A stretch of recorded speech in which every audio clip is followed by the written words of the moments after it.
back to my channel Hobby Hub. So today in this video I am going to tell you that how to make paper pen stand. So this is part 2 and this is part 1. Let's get started. For this we need Fevicol and 6 square paper. So let's get started.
Pen stand is ready.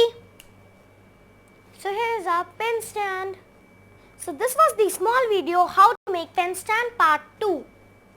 If you like the video, hit the like button, subscribe my channel if you have not subscribed yet, and comment down that you have liked this video or not. Bye. See you in next video.